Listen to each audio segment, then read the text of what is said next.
Selamat pagi anak Indonesia yang baik hatinya. Apa kabar hari ini?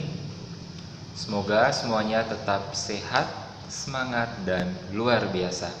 Baik, bertemu lagi bersama Pak Yohanes ya dalam pelajaran Bahasa Indonesia.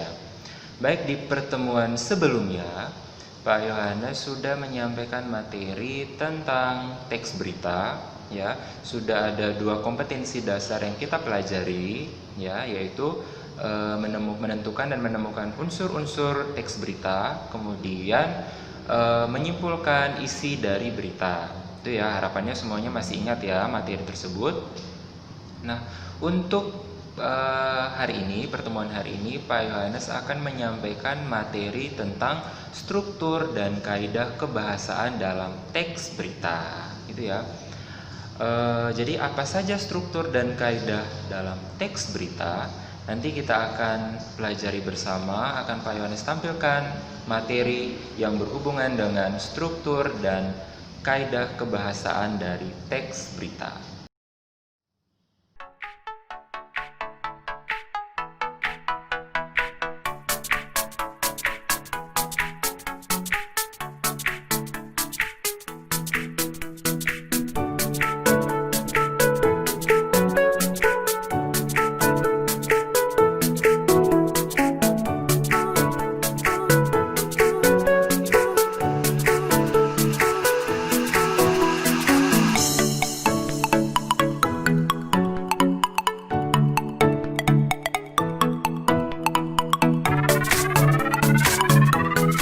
Gubernur DKI Jakarta Anies Baswedan resmi mengumumkan penerapan status pembatasan sosial berskala besar atau PSBB untuk kendalikan penyebaran virus COVID-19 di ibu kota.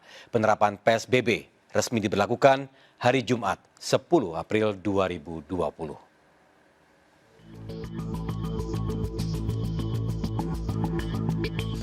Setelah mendapat restu pemerintah, kebijakan pembatasan sosial berskala besar di Jakarta akan segera diberlakukan. Gubernur DKI Jakarta Anies Baswedan menyatakan PSBB akan mulai berlaku pada Jumat 10 April mendatang. Dengan diberlakukannya PSBB, Anies akan menutup seluruh fasilitas umum di DKI Jakarta. DKI Jakarta akan melaksanakan PSBB sebagaimana digariskan oleh keputusan Menteri, efektif mulai hari Jumat tanggal 10 April 2020. Berikut kegiatan atau aktivitas masyarakat yang terdampak dalam pembatasan sosial berskala besar atau PSBB. Pertama, peliburan sekolah dan tempat kerja. Namun aturan ini dikecualikan diantaranya bagi kantor yang memberikan layanan kesehatan, kebutuhan pangan, BBM dan gas, perekonomian, keuangan, distribusi, dan logistik. Pembatasan juga diberlakukan bagi kegiatan di tempat atau fasilitas umum dan pembatasan pada moda transportasi. Namun, aturan ini dikecualikan bagi moda transportasi penumpang dan angkutan barang. Operasional transportasi umum tetap harus membatasi jam operasional dan jarak antar penumpang. Pembatasan juga dilakukan pada kegiatan khusus terkait aspek pertahanan dan keamanan dalam rangka menegakkan kedaulatan negara dan keutuhan wilayah NKRI. PSBB juga membatasi dua kegiatan lain, yaitu pembatasan kegiatan keagamaan dan pembatasan kegiatan sosial dan budaya.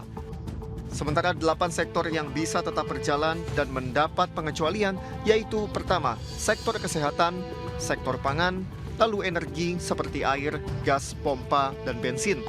Lalu sektor komunikasi, sektor keuangan dan perbankan termasuk pasar modal, sektor distribusi barang, sektor kebutuhan sehari-hari, dan sektor industri strategis.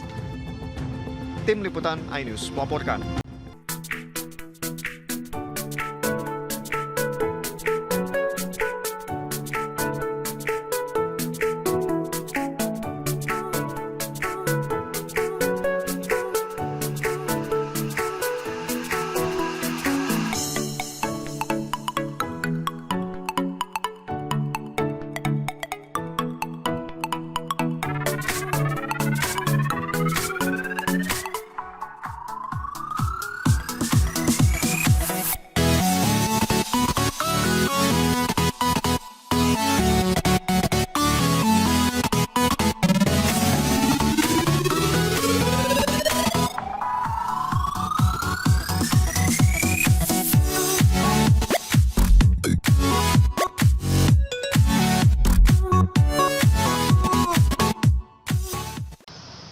Demikian materi yang berkaitan dengan struktur dan kebahasaan dari teks berita.